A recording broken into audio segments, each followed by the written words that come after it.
දැන් බලන්න කොළඹ නගරේ මේ අපි ඉන්නේ නගර සීමාව තුළනේ මේකවත් මිනිස්සු වාහන පිළිවෙලට යනවද කියලා. ඒතකොට මේක අපිට පුළුවන් මේක අඩුතරමින් කොළඹ කියන මේ අගනගරයේවත් හරියට මේක කරව ගන්න.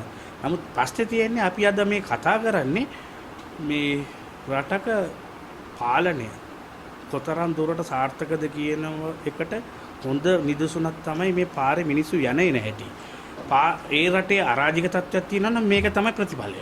ඉතින් ඔබතුමා දිගින් දිගටම සඳහන් කරා ඒ මූලික මේ කරුණු දැක්වීමේදී මේ වසරක දෙකක ඉඳලා තමයි මේක නිකන් බොහොම භයානකවට වැඩි වෙලා. ඔය කියන්නේ ඔක වහින් හොරෝ ඒ කියන්නේ ගෝඨාභය රාජපක්ෂ බලයට ආපු ගමන් මේ රටවාහන අමුතුරු වැඩි වුණා කියලා. නෑ අපි වැඩි වුණා කියනවට වඩා අපි බලාපොරොත්තු වුණා විනය කියන එක. විනය පිළිුණා රියදුරන්ගේ ගෝඨාභය නිසා. සමස්ත ගෝඨාභය නිසා කියන්න බෑ මේ රට නිසා. රජය නිසා. නෑ මවුබිම නෙයා ඉන්නවනේ පාඩුවේ.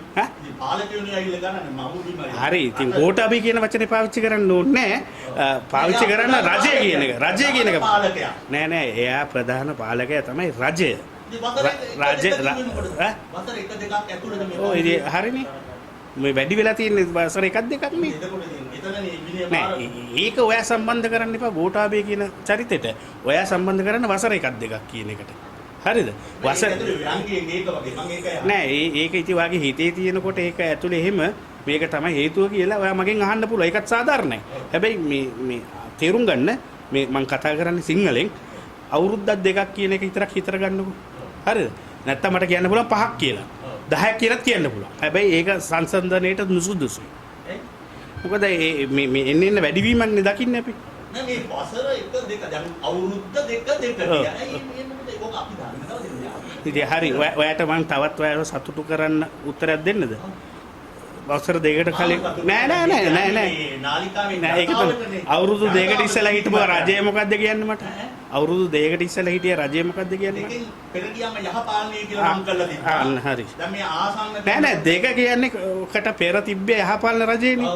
ඔයා අහන්න මගේ ඒ කියන්නේ මෛත්‍රීපාල සිරිසේනද කියලා අහන්න. ඔයා අහන්න රනිල් වික්‍රමසිංහ. දැන් ඒක තාන්න. ඉතින් මොකදම වසරයි දෙකයි කියලා. නෑ ඔයා එහෙනම් මං කියන්න ඕනේ වසරයි මාස 3යි කියලා. ඒ පහේ නියමයට යනවද වැඩි? ඒ ගියාද අනුතුරු නෑ. නෑ නේද ඒක තමයි මං කිව්වේ. අවුරුදු දෙකක් ඉඳලා පටන් ගත්ත පිරීම. පිරීම පටන් ගත්තේ අවුරුදු දෙකකට කලින්. එතකොට ඔයා අහන්න ඕනේ මගෙන් ඒ කියන්නේ පිරීම පටන් ගත්තේ යහපාලන ආණ්ඩුවේ මෛත්‍රීපාල සිරිසේනද රනිල් වික්‍රම. ඔයා අහන්නේ ගෝඨාභය රාජපක්ෂද? මේ මිනිස්සු ඉන්නේ හින්දා මං අහන්නේ මේ වසර එක දෙක කියනකොට දැන් එහෙමනම් අන්තිම මේ මොකද්ද මාස දෙකේ තමයි වැඩිම වෙලා තියෙන්නේ. හරිද? ඉතින් ඒ නිසා මේකට දේශපාලන සම්බන්ධයක් ගොඩනගා ගන්න උත්සාහ කරන්න එපා. අපිට ආන්දන්න උත්සාහ කරන්නත් එපා දේශපාලනයක්. හැබැයි මේ වසර දෙක ඕනනම් 2 මාස 5ක් කියන්නත් පුළුවන් 6ක් කියන්නත් පුළුවන්. නමුත් මම සමස්තයක් වශයෙන් කියන්නේ වසර දෙකක් ඉඳලා මේ තත්ත්වය එන්නේ නුග්‍ර වෙනවා. මේක මේ පණිවිඩය ගන්න දේශපාලනයක් ගැන හිතන්න යන්න එපා. පණිවිඩය ගන්න. පණිවිඩය තමයි මේක නවත්තගත්තේ නැත්නම් ඉදිරි අවුරුදු 2-3 මේ ලොකු අර්බුදයක් මේ රටේ හැදෙනවා කියන එක. මේ වෛද්‍ය බෙල්ලන මැතිතුමා මට මේ අදාළ නැහැ ගෝඨාභය නම් ඒ ප්‍රශ්න මට නැහැ. ඔයාට නැත්තම් මටත් නැහැ. මට නැහැ මං අහනවා. ඔයාට නැත්තම් මටත් නැහැ. ප්‍රකාශයක් කරනවා වසර 1 2 ඇතුළත කියලා. හරියට හරි. එහෙමනම් අපිට ඇති වෙනවා එහෙනම් මේ මිනිස්සයා ආවට පස්සේ මේක අපිට අහුවෙන්නේ නැති. ඔයා දේශපාලන මාධ්‍යවේදියෙක්ට ඒකනේ ප්‍රශ්නේ. ඔයා දේශපාලන මාධ්‍යවේදියෙක්. මට දේශපාලනයක් නැහැ නේ. මට දැන් ඔබතුමා නෑ ඔයා දැන් මෙතන ඉන්නවා වෙන මාධ්‍යවේදී. ඔව්. උදේම දැනගන්න ඔබ කියන වසර දෙකක් නෑ කියලා. හරි අපිට කියන්නේ ඊට ඉස්සෙල්ලා නොවුනේ කියලා වසර දෙකකට කියන්නේ. එහෙම නෙමෙයිනේ කියන්නේ. සාමාන්‍ය කරන පසුගිය වසරවල කියන එක අපි අදහස් කරේ. නැතුව මේ දේශපාලනයක් නෙමෙයි. ඔයාලා දේශපාලනයකට අඳ ගන්න එපා. නෑ ඔබතුමා මම දේශපාලකයෙක් කිව්වොත් නෑ ඔයා හිතනවා ඔයාට අපිට දේශපාලන මේ ලාංඡනයක් දාලා ගෝඨාභය මහත්තයා ආන්දලා මේ කතාව හදාගන්න පුළුවන් කියලා අපිටත් හිතෙනවා ඔයාටත් ඒ වගේම පසුබිමක් ඇති කියලා. නෑ ඔයාට කියන්න පුළුවන් නෑ කියලා. දැන් අවුරුදු 28යි. මම 25යි. මට එහෙම හදලා නෑනේ කවුරුත්. මටත් නෑ ඉතින්. මේ නේද ඔබතුමා ඉතින් දාගත්තා මම කරන් දෙන්නේ නෑ නෑ මම කියන දේ තේරුම් ගන්න. මම කිව්වද ඔබතුමා මේ දේශපාලනේ මොකක් කරේ? ඔයා කිව්වා? ඒ මොකද කිව්වේ? ඔයා ඇහුවා ඇයි ගෝඨාභය රාජපක්ෂද අවුරුද්දක් දෙකකින් විනය පිරීලා කියනකොට දෙයියනේ රටේ පාලකයා ගෝඨාභය මං අහනවා මේ මිනිහන් දාන මේක වෙන්නේ කියලා. හරි මට කියන්නේ ඒ කාලේ කොච්චරද කියලා. දැන් එයා අහන මේ තවද්ද අගෝස්තුනේ නොවැම්බර් 14 හරි හරි ඉතින් ඒතර මම කිව්වොත් අවුරුද්දයි මාස 4යි කියලා හරිද? එතකොට නෑ ඒතර මං කිව්වොත් අවුරුද්දයි මාස 4යි මට ප්‍රශ්නේ අපි අනතුරු ගැන අපි මාධ්‍යකාරයෝ හැටියට මේක දිගින් දිගට බලලා තියෙනවානේ. ඔව් ඉතින් ඒතර අනතුරු මේ විශේෂ කියලා මෙතන එකපාරට ගණන් ගන්න බෑ. මොකද උන්ට වැඩි ලොකු ඒවා තව වෙලා තියෙනවා. දිගින් දිගට කොහෙද කියන්නේ රනිල්ද කියලා දැන රියදුරුන්ට පාරේ යන්නේ එහෙම උදාහරණ ටිකක් කියන්න මට. උදාහරණයකට දැන් එක මම එන ගන්න කෝච්චි රියදුරෙන්නේ. ඔව්. මතකද පොල් ගහ වෙලා අරපු ඇරිල්ල. ඔව්. බස් රථයක් ඇවිල්ලා දාපු දැමිල්ලේ. ඔව්. දිගටම දැන් ගණන් හදාගෙන මල්ලිස්ටයක් ආයෙන මම මේ වෛද්‍ය මේක කිව්වා මම එකපාරට හිතාගෙන ආවේ නෑ ඇත්තටම මේ රියදුරන්ගේ මේ ප්‍රශ්නේ එනවා කියලා. නැත්තම් ඔහොම එකක් එනවා නම් මේ ලිස්ට් එක වෙනත් දෙන්න බැරිය. නෑ මට මේක තේරුම් ගන්න ඔයාට මාධ්‍යවේදියෙක් හැටියට මට කියන්න පුළුවන් දේ තමයි මාස 12ක් මේ පහුගිය මාස 12ට අවුරුදු දෙකක් කියන එක අමතක කරන්නකෝ මාස 24ට හරි මාස 24ට පිරිහීමක් තියෙනවා පාරේ මිනිසුන්ගේ විනය හරිද? ඒතර ඔයාට ඒක තේරෙන්නේ ගෝඨාභය රාජපක්ෂ මහත්තයා අවුරුද්දයි කියන මාස 15ක් හිටපු හරියයි මාස 9 හිටපු මෛත්‍රීපාල සිරිසේන මහත්තයාගේ එක ඔයාට වැටෙන්නේ නැත්නම් ඒක මට ප්‍රශ්නයක් නෙමෙයි ඔයාගේ ප්‍රශ්නයක්. මට ප්‍රශ්නේ තියෙන්නේ අවුරුදු 24 මාස 24ක් පුරාවට දැන් මම හරියට මාස 24ක් කිව්වහම ඒක නිකන් මේ 24යි පැය එකයි වගේ නෙමෙයි. ඒක සමහරට අවුරුදු 2යි මාස 2-3ක් වෙන්නත් පුළුවන්. අපි එහෙම නෙමෙයි කිව්වේ අවුරුදු 2ක් වගේ කාලයක් පුරාවට මේක විරිහීමක් තියෙනවා කියලා. ඔයාට තියෙන පණිවිඩය තමයි ඒක ඇත්ත තමයි අපිට දකින්න එහෙම විරිහීමක් තියෙනවා එන්න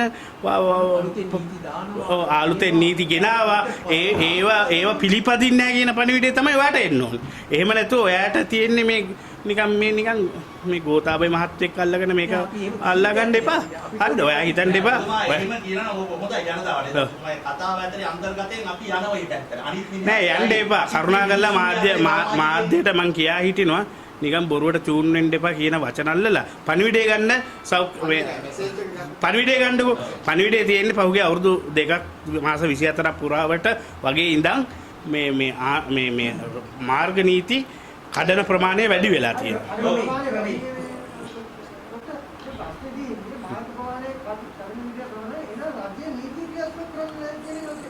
ඔව් හරි.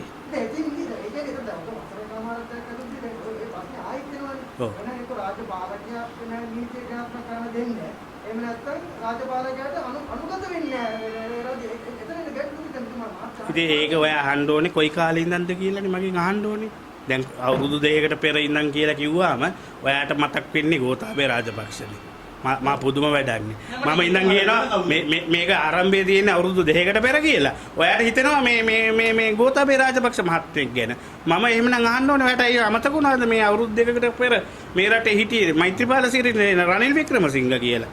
ඔයාට ඒක මතක් වෙන්නේ නැහැ. අහන්න. ඔබතුමා ඔබ හරව ගන්න එපා. අවුරුදු 1ක 2ක සිට මේකේ රෝලින් එක තියෙනවනේ. ඔව් ඉතින් අපිට ඒක මතු කරලා ගත්තාම මේ හැඟීම එනවා.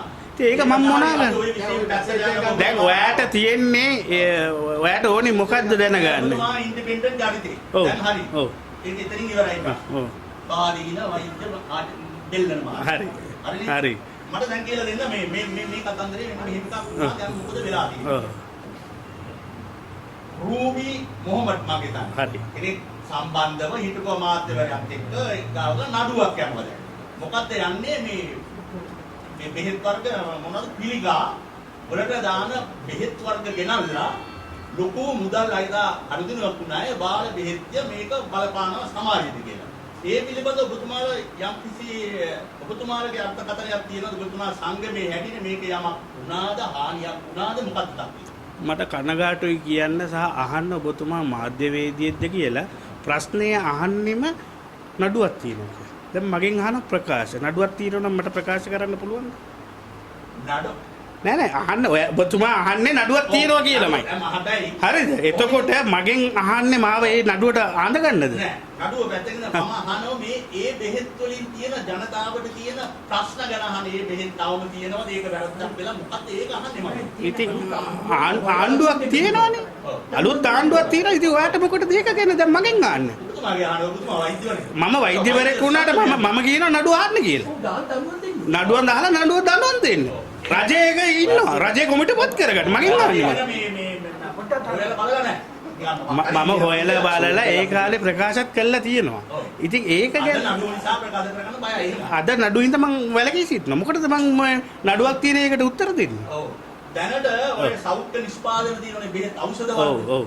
ඒ ඖෂධ වර්ග දැන් අලුතින් අපේ ලංකාවේ නිෂ්පාදන තියෙන මම දැක්කා මේ ප්‍රචාරක මේ කියන්නේ තමන් දේශපාලකයෝ ප්‍රකාශ කරනවා. අන්න අපේ විසින් නිෂ්පාදනය කරනවා. ඒක ඇත්තටම මේ අය කරාද මේ එහෙම එකක්? මේ ඇඩ් කරලා තියෙන පසුගිය කාලෙත් කරනවා. පසුගිය කාලේ ආරම්භ කරපු ව්‍යාපෘති මේ ආණ්ඩුවෙනුත් කරගෙන වැඩි දියුණුත් කරනවා. ඒක මොකද්ද ප්‍රශ්නේ? ප්‍රශ්නේ නේද මම ඒක තමයි නෑ අහන විදිහට තමයි උත්තර ලැබෙන්නේ කියලා මතක තියාගන්න. මේ කිසිම ප්‍රශ්නයක් නෑ. මේ ආණ්ඩුවත් හොඳට කරගෙන යනවා. ගිය ආණ්ඩුවත් හොඳට කරා. අපි හැමතිස්සෙම ප්‍රශංසා කරනවා හොඳට කරන දේවල්. ඒ කියන්නේ ඖෂධ අපේ අලුත් ආණ්ඩුවේ ඉදුණොත් ඖෂධ මේ අලුතෙන් කරගෙන ඇත්තටම අපි මහාචාර්ය චන්නජයසුමන මහත්මයාගේ වැඩපිළිවෙල ඉතාමත් අගය කොට සැලකනවා. එතුමා ගැන අපිට එහෙම මේ විවේචනාත්මකව කතා කිරීමට තරම් සාධක මේ අවස්ථාව වෙන විට එතුමා ඇති කරලා නැහැ. එතුමා ඖෂධ පිළිබඳ මොනවද දන්න මහාචාර්යවරුන්ද කියලා අහනවනේ කිසිපා. ඒ අහන කෙනාගෙන් අහගන්න ඉතින්. මගෙන් අහන්නේ. එතුමා වෛද්‍යවරයෙක්. ඔව්. පිටු සෞඛ්‍ය අමාත්‍යවරයෙක්. හිටපු සෞඛ්‍ය අමාත්‍යවරයා? ඔව් අපේ. ඉතින් එතුමා මේ දැන් මොහොතකට ඉස්සෙල්ලා කිව්වේ. මොනවද කිව්වේ? ඔය අන්නජානතුමුණ මොන ඖෂධ මේ මහාචාර්යවරුන්ද ඖෂධ පිළිබඳ කතා කරන්න එතුමා ගන්න මොන කද්දද කියලා ඇහුවා. ඒක මම අහලා ඔබතුමාලා වෛද්‍යවරුන් ඉන්න ඒක මේමයි එක එක කෙනා එක එක තැන්වල කියන ඒවට උත්තර මගෙන් මෙතනදී බලාපොරොත්තු වෙන්න එපා. ඔයා දැන් එහෙම දෙයක් ඇහුවා නම් බට ඒකේ වීඩියෝ එකක් තාලා පෙන්නලා අහන්න. නැත්තම් දැමේ දැන් කිව්වා කියලා මගෙන් අහන්න එපා. හරිද? ඒක ඇත්තටම මම කනගාටු වෙනවා. අපි මේ කතා කරන්නේ මාධ්‍ය සදාචාරයක් ගැනද කියලාත් දැන් හිතනවා. මේ දියදුරු සදාචාරයක් ගැන අපි කතා කරේ මාර්ගරිත්. ඔයා අහන ප්‍රශ්නවලම සදාචාරාත්මක නොවන පැති තියෙනවා. ඒක ඔයාලට තේරෙනවද? නෑ ඔයාලට තේරෙනවද ඒක? ඔයාගේ සදාචාරය පිළිබඳ ප්‍රශ්නයක් තියෙනවා. හරි ඉතින් කිව්වත් මගෙන් අහන එක හරිද? නෑ ඒ කියන්නේ මම දන්නේ නෑනේ කිව්වා. එක්ක ඕගොල්ලෝ දැන් ඔයා ගිහිල්ලා රාජිතාලා හරි වෙන ඇමතිවරෙක් හරි එක්ක පුද්ගලිකව කතා කරලා තියෙන දෙයක් මම දන්නේ නැති දෙයක් මගෙන් අහනවා නම් ඒක වැරදි. ඔයා එහෙමනම් අද මාධ්‍ය ඒක පළ කරන්න. පළ කරාට පස්සේ මගෙන් අහන්න. ඒ කතාව පැත්තට. මහාචාර්ය ජයසුමන මහත්මයා ඖෂධ පිළිබඳව ඕක මෙහෙමයි කියන්නේ එතුමා මහාචාර්ය මේ ඖෂධ පිළිබඳ දන්න මහාචාර්යවරු. ඔව් අනිවාර්යයෙන්ම ඔහු දන්නේ එකම දෙයක් ඒකයි. මොකද? ඖෂධ පිළිබඳව තියෙන ඔහුට මහාචාර්ය පදවිය තියෙන එකටයි. ඒ කියන්නේ එතුමාම දක්ෂ ඒ පිළිබඳ නෑ ඒක එතුමාට හැකියාව තියෙනවා. හැකියාව තියෙන ඔහු දක්ෂයෙක්. ඒක ප්‍රශ්නේ. මට අපිට බරවත්. දැන් ඔබතුමා මාව දේශපාලකෙක් කියලා දෙන කමන්නේ මම කියනවා. අපිට රාජිත මහත්මයා එහෙම එකක් කිව්වනම් මම ගිහිල්ලා ගෙදර වෛද්‍යයෙන් අහන්න බෑනේ අරමුතු එයා මහාචාර්ය දෙන්නද වෛද්‍ය දන්නවා කියලා වෛද්‍යවරයෙක්ගෙන් මම අහනවා අනිත් පාඩම ඒ උනාට මට දැන් දෙන්නෙක් විතර කිව්ව නිසා මම විශ්වාස කරනවා දෙන්නේ තුන් දෙනෙක් විතර කියන නිසා හැබැයි තනි පුද්ගලෙක් කිව්වට එහෙම කිව්වද කියන එක මට විශ්වාස කරන්න බෑ ඒක ඉස්සෙල්ලා මට ඔප්පු වෙන්න ඕනේ හැබැයි මම හිතනවා දැන් මෙතන ඉන්න මාධ්‍යවේදීන් දෙන්නේ තුන් දෙනෙක් මේක තාවුරු කරන නිසා මම උත්තරයක් දුන්නා නෑ මහාචාර්ය චන්නජයසුමන කියන්නේ සුදුස්සෙක් කියලා එතකොට තේරෙනවද මේ මම ආර්ය ගමගේ මිස්ටර් ප්‍රෙස් මම කියන්නේ නෑ බොරු නෙවෙයි කියන මේ මිනිහට අහන්නේ ඇත්ත කියලා දැන්වත් හිතෙන්නේ නෑ ඔයාගේ මාධ්‍ය ප්‍රශ්න අහන විලාසය ඕක තමයි. ඒක මං හිතන්නේ නෑ මේ වරදක් කියලා. නමුත් එතකොට මං උත්තර දෙන විලාසයත් මේකයි. ඔයා මේ දේශපාලකෙක් කියලා දාලා මාව දාන්න. දැන් ඔයාගේ විලාසය එහෙමනේ ඉස්ලාම මෙතන ඉන්න එක්කෙනාව මුලසුන ගන්න එක්කෙනාව මානසිකව වටන්න උත්සාහ කරනවා. හරි. වැටෙන්න ඕනේ එහෙම. හරිද? බව වැටෙන්නේ නැහැ. ඒකයි මේ පෙල්ලුවේ. හරිද? ඒක තමයි පෙල්ලුවේ. හරි. නෑ. හරි. නෑ ඉතින් එහෙම තමයි. එහෙම තමයි.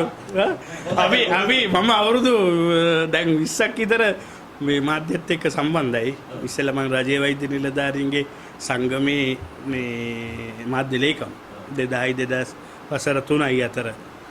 ඉතින් මට යම්කිසි අත්දැකීමක් තියෙනවා. මේකේ කම්බුනේ. මේකේ කම්බුනාම කොහොමද කටයුතු කළ යුත්තේ කියලා වෙනම පාඩමක් හරි. ඉතින් ඔයා ඒවා අහන ප්‍රශ්නෙට මමත් උත්තර දෙන්නේ ඒවයි. හරි. එනත් තව තියෙනවද මොකද? එක්ස්පීරියන්ස්. ඕක පොලිටිකල් එකක්. ආද්‍යකාරේ ඔයා දීද පාස් කරලා මේ ආහනේ අරයට කඩේ යනකොට තමයි ආර කරේ පාස් පොලිටිකල්